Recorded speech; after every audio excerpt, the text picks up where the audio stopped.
Bonjour la famille et bienvenue dans cette nouvelle vidéo. La famille, je fais cette vidéo, ça concerne cette affaire Air Guinée.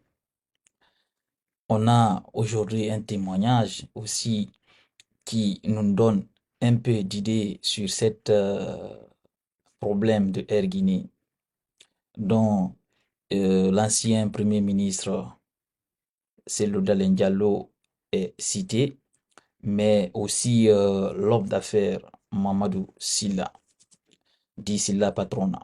Comme vous le savez, Sylla Patrona a toujours lavé l'honneur de Cellou Dalein Diallo dans cette affaire. Mais ouais, pourquoi la justice tient tant impliquer l'ancien ministre dans cette affaire Air Guinée?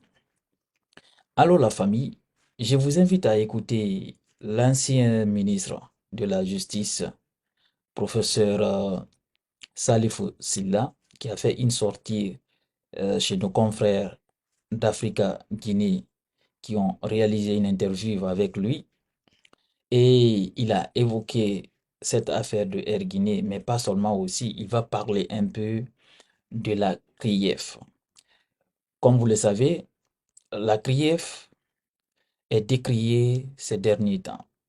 Lors de sa mise en place, tout le monde était content parce que vous ne pouvez pas s'en savoir qu'il y avait tellement de détournements dans le pays et lors de la chute de l'ancien régime du professeur Alpha Condé et après la mise en place de la CRIEF, tout le monde était vraiment content. Parce que, pourquoi tout le monde était content? Parce qu'on voyait vraiment ce qui se passait dans le pays. Mais après la mise en place de cette Cour de répression des infractions économiques et financières, on a tous vu les résultats et on a vu les visées notamment des leaders politiques. Parce que toutes les personnes qui étaient proches du régime de la transition, personne n'est poursuivi. Parce que vous ne pouvez pas dire que cette transition aussi, il n'y a pas de détournement. On a vu tout dernièrement les implications des personnes qui étaient citées dans des affaires de corruption, dont l'ancien Premier ministre Bernard Goumou, mais aussi l'ancien ministre de la Justice Alphonse Charles Wright, mais également Ousmane Gawal, tous cités dans des affaires louches. Mais pourquoi jusqu'à présent, eux, ils ne sont pas devant la CRIEF? Tout le monde se pose cette question. Et pourtant, les éléments sont là. Les éléments pour déclencher des poursuites contre ces individus est là. Mais malgré toutes ces soupçons, Ousmane Gawal Diallo, lui, il a été reconduit. Malgré qu'il est cité dans une affaire de corruption de marché gré à gré, lui, il a encore bénéficié un décret du général Mamadi Doumbouya. Alors, la famille, on va écouter un peu le professeur Salifou Sylla, ancien ministre de la Justice, qui s'est exprimé sur le dossier Air Guinée. Dossier Air Guinée dont l'objet d'une procédure judiciaire ouverte devant la Cour de répression des infractions économiques et financières, CRIEF.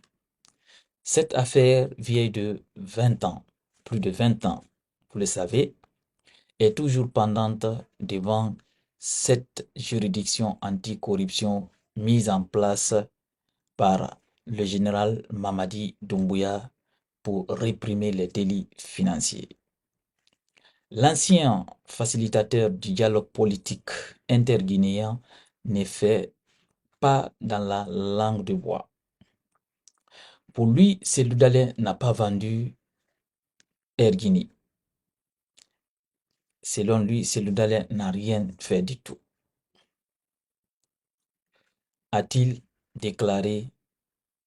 Il donne aussi son avis sur la CRIEF et son fonctionnement. Alors la famille, je vous invite à l'écouter, on va l'écouter ensemble.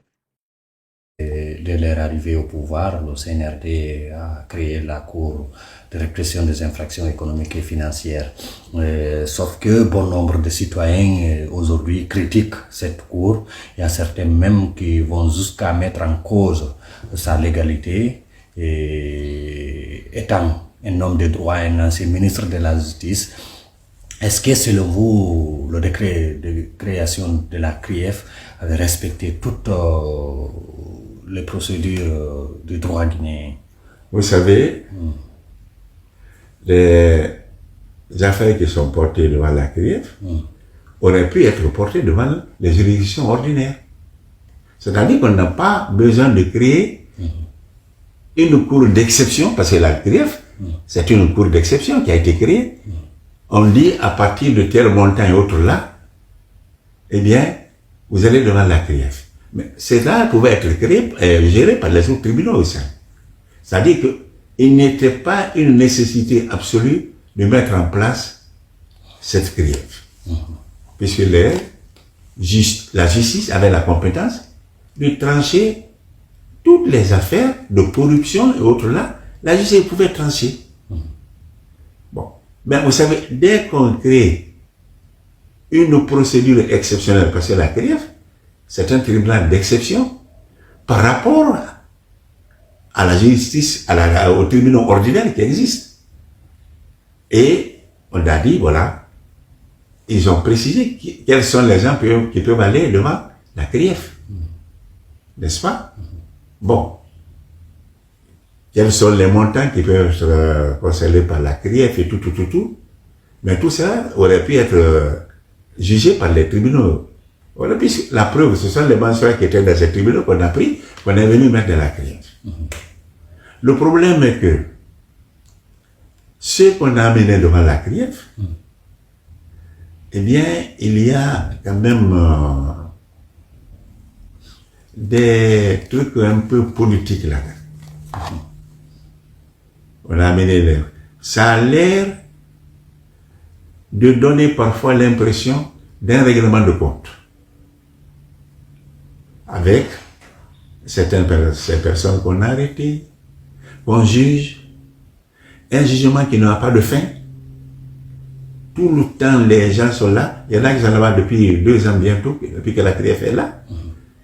Quand certaines décisions sont prises, elles sont remises en cause pour pouvoir garder les gens là en prison. Donc, ça donne l'impression, ça met mal à l'aise. Ça met mal à l'aise. Et ceux qui ont été visés, souvent, ce sont des hommes qui ont exercé des responsabilités politiques, qui auraient pu être jugés par n'importe quel tribunal, les tribunaux compétents à l'époque. Maintenant, on a mis la CRIEF en place. Et les gens ont l'impression que cette CRIEF est mise en place pour viser certaines personnes. Alors, quand il y a eu des tribunaux comme ça qui ont été créés par exemple dans d'autres pays. Le Sénégal avait créé une structure pareille. Mais là aussi, ça avait permis de juger certains opposants, autres là, au régime. Et puis à la fin, ça a été supprimé. Quand vous avez un truc exceptionnel qui va déroger au truc normal, vous adoptez ça dans une période précise pour répondre à des cas précis, alors que ces cas auraient pu être traités devant les tribunaux ordinaires.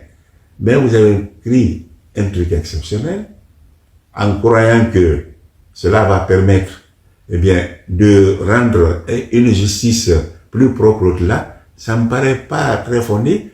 Et surtout, ceux qui sont présentés devant ces tribunaux présentent une certaine posture particulière. Quels sont ceux qui sont devant la CRIEF? Essentiellement, ce sont d'anciens ministres, d'anciens responsables politiques, et ils sont là. Je ne dis pas qu'ils n'ont pas commis des choses. Hein. Je ne dis pas que ce qu'on leur reproche, eh bien, qu'on les accuse à tort. Non. Mais puisqu'ils sont là, et puisqu'on a dit pour quelles raisons ils sont amenés devant le tribunal, mais il faut quand même que la justice puisse se dérouler normalement et de manière diligente, et que cette justice ne soit pas là de manière perpétuelle. On n'arrive pas à s'en sortir. Tous ces gens-là sont là, on n'arrive pas à les juger jusqu'à présent. C'est pourquoi, quand on juge la justice, on dit, bon, lui, vous le libérez. Non, le procureur dit, non, non, non. Il fait un autre recours, tout ça, on le maintient. Alors là, ça interroge. Ça interroge. Moi, je ne disculpe pas les gens. Je ne dis pas que ce qu'on leur reproche, c'est faux. Mais encore faut-il que s'ils sont là, eh bien, il faut quand même trancher. Vous ne pouvez pas les laisser indéfiniment là. Ça pose des problèmes. Et le caractère particulier de ces gens-là, c'est ça qui importe. Alors, je dis, vous savez, chaque fois qu'il y a des tribunaux exceptionnels, il faut quand même s'en méfier un peu. Il faut analyser les circonstances dans lesquelles ces tribunaux sont mis en place. Et il faut voir quels sont ceux qui sont poursuivis devant ces tribunaux et voir comment ça va se faire. Et c'est le gros problème qui se pose. Alors, quand on s'en sert également parfois comme menace contre les opposants politiques et consorts et tout ça, et qu'on ne cherche pas vraiment, c'est pour ça que j'ai dit, il y a quand même un problème. Vous savez, ça traîne. Combien de personnes sont là? Ils sont dans la prison, ils traînent. Moi, je ne dis pas qu'ils sont innocents, hein. Je dis simplement, puisque ils sont censés avoir commis les choses et qu'on est censé avoir les preuves contre eux, mais on devrait les juger maintenant et dire, voilà, vous avez fait ça, voilà votre condamnation et tout ça. Mais ça ne peut pas traîner indéfiniment comme ça, c'est ça le problème. C'est pour ça que les gens peuvent sentir des arrière-pensées politiques dans l'affaire. Des gens qu'on veut éliminer du circuit politique parfois. On porte des accusations comme ça. C'est comme quand on parle, ça je prends ce cas précis, d'Erguimé contre Cellou. Mais Cellou n'a rien fait pour ce qui est d'Erguimé. Rien. C'est pas lui qui a vendu l'avion. Mais on persiste à agiter cet épouvantail contre lui. C'est pas lui qui a vendu l'avion. Les règles en la matière, c'est le ministre des Finances qui vendait les choses de l'État. Vous avez été membre du gouvernement, mais même le ministre, tu n'avais pas dans ton département à faire. C'est tout ce qui était des règles financières, c'était au ministère des Finances. Ça, j'ai dit sur ça parce que là, celui qui a acheté l'avion, Mamadou Sylla, il a dit lui-même que celui n'était pas concerné. Il a dit lui-même que celui avait même refusé qu'on le vende cet avion. Il l'a dit. Mais on persiste à garder cet avion. Là, c'est pas normal. C'est une utilisation d'une affaire. Il n'a pas vendu. Il s'est même opposé. Mamadou Sylla a dit que c'est le président qui a convoqué Cellou, le président de la République, pour lui dire on va vendre l'avion là. Et Cellou n'était pas d'accord. Mais celui qui a acheté, c'est lui qui dit tout ça. Il dit qu'il n'était pas concerné. Ça s'est passé entre moi et le ministère des Finances. Mais on dit non.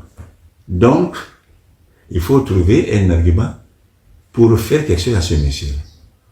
Là, c'est pas normal. C'est pour ça que quand vous avez ces utilisations pareilles de la justice, ça pose d'énormes problèmes. Alors, je crois que la CRIEF, elle a intérêt à être à la hauteur des espoirs qui avaient été mis à sa création.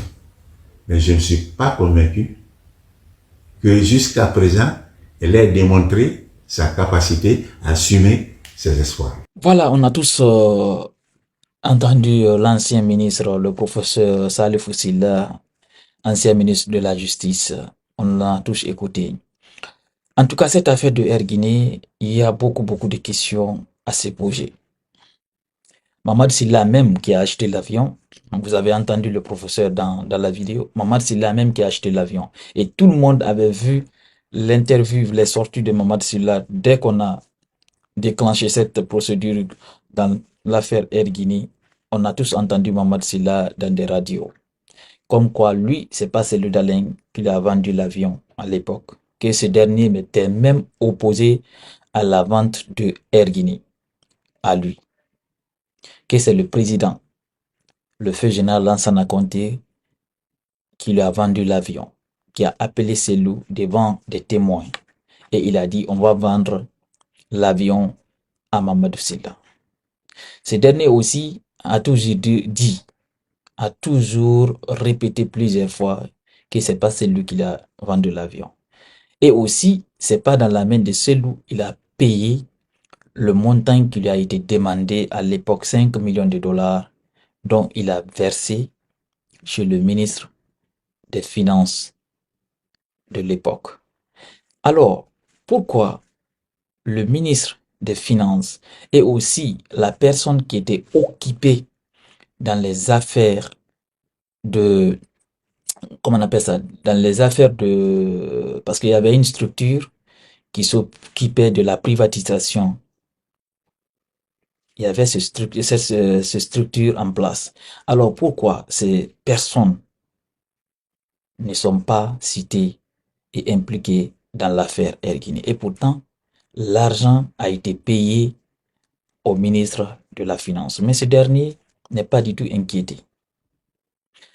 Et parlons un peu actuellement aussi les corruptions dans cette transition. Les personnes aussi qui sont citées dans cette transition comme quoi ils sont impliqués dans des affaires louches.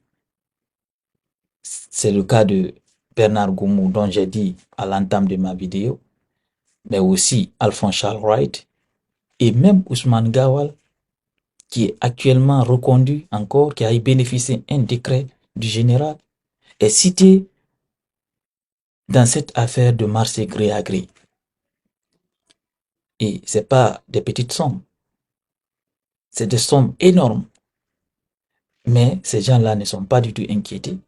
Et pourtant, il y a des éléments qui sont là, les éléments de preuve sont là. Mais eux, ils ne sont pas inquiétés.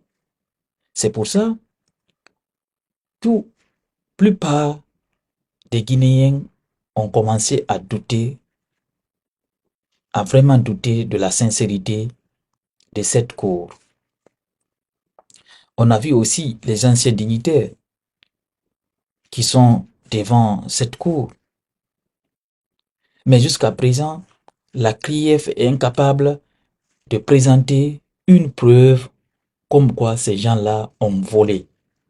Une preuve.